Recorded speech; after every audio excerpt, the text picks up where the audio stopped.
बाल्यकाल से हम ये सुन रहे हैं कि भक्ति की कमाई का सबसे अच्छा समय कार्तिक के महीने का होता है, क्योंकि इस महीने में विशेष वातावरण बनता है।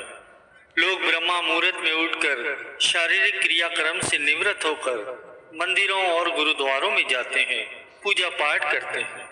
कई लोग तो तीर्थों पर नियमित स्नान करते हैं, माला जपते हैं, दान पुण्य आदि करते हैं। ऐसे अनेक प्रकार से कार्तिक के महीने में आस्था का वातावरण अन्य महीनों से अधिक बनता है। आस्था के अनुसार ये सब तो ठीक है, परंतु सत्संग में पहुंचने पर ये विचार प्राप्त होता है कि जीव को ये जो मनुष्य जन्म मिला है, ये प्रभु की भक्ति की कमाई के लिए ही मिला है। कोई विशेष समय, दिन, वार या महीना नहीं, वरन भक्ति की कमाई के लिए महापुरुषों ने मनुष्य जन्म को ही विशेष बतलाया है।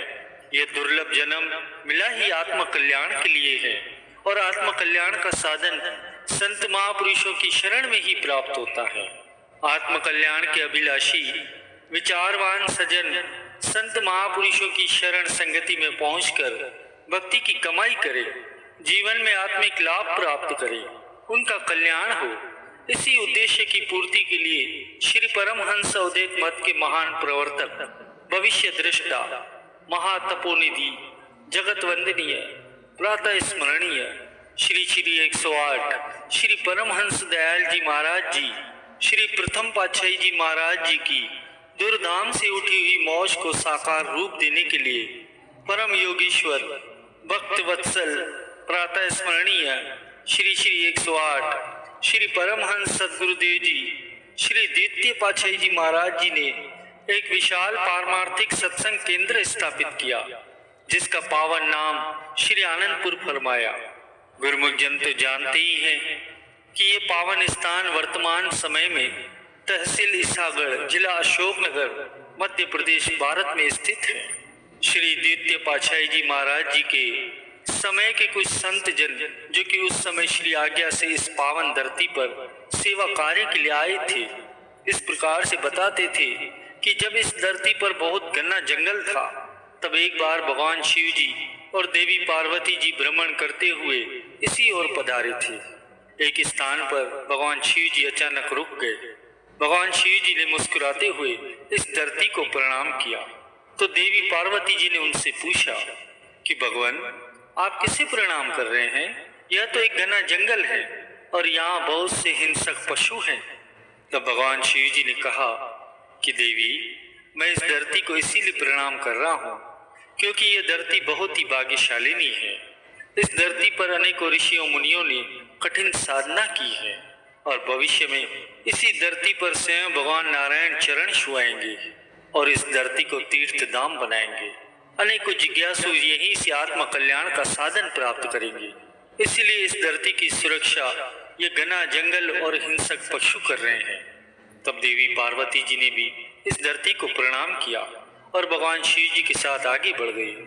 प्रेमियों, सन 1968 में चंदेरी से कुछ जैन मुनिजन श्री आनंदपुर में श्री दर्शनों के लिए आए थे।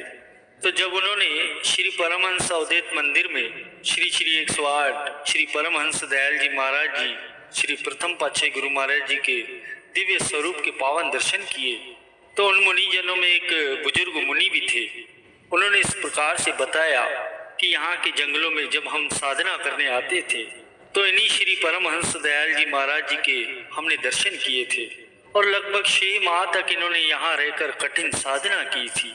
सन 1933 में श्री द्वितीय पातशाही जी महाराज जी ने श्री आनंदपुर को वरदान देते हुए अपने पावन मुखारविंद से ये वचन उच्चारण किए थे कि यह एक पारमार्थिक केंद्र बनकर दुनिया में विख्यात होगा।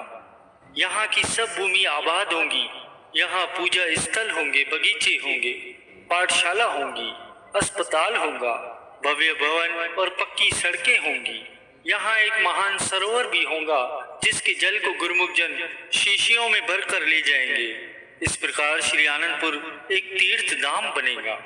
तत्पश्चात श्री द्वितीय पातशाही महाराज जी के आध्यात्मिक उत्तराधिकारी के रूप में श्री तृतीय पातशाही महाराज जी ने श्री परमहंस अवधूत मत के पारमार्थिक राज सिंहासन पर विराजमान होते ही श्री आनंदपुर को उन्नति प्रदान करने के लिए निष्काम सेवा के भंडार खोल दिए। प्रभु भक्ति की किरणों से संपूर्ण भारतवर्ष आलोकित होने लगा, जिसका प्रकाश विदेशों में भी पहुंचने लगा।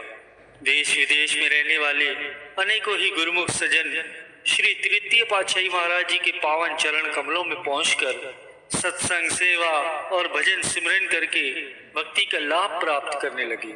श्री तृतीय पातशाही गुरु महाराज जी ने तो पारमार्थिक कार्य को उन्नति प्रदान करने में दिन रात एक कर दिया था। अपने रक्त की एक एक बूंद इसी महान कार्य में लगा दी।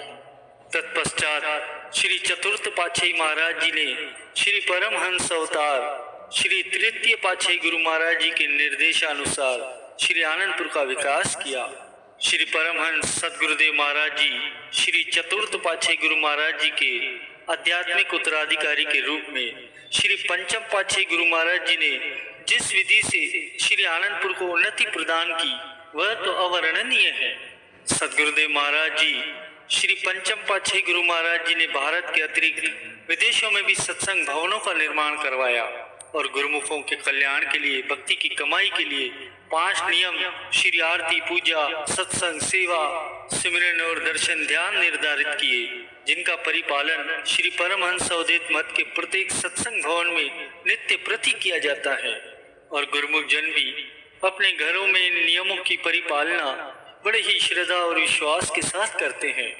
वर्तमान समय में श्री परमहंस अवधूत मत के षष्ठम रूप में श्री 108 श्री हजूर सदगुरुदेव महाराज जी के दिव्य मार्गदर्शन में चलकर और शुभ आशीर्वाद को गुरु को वीडियो लाइक करना, सब्सक्राइब करना प्लीज़।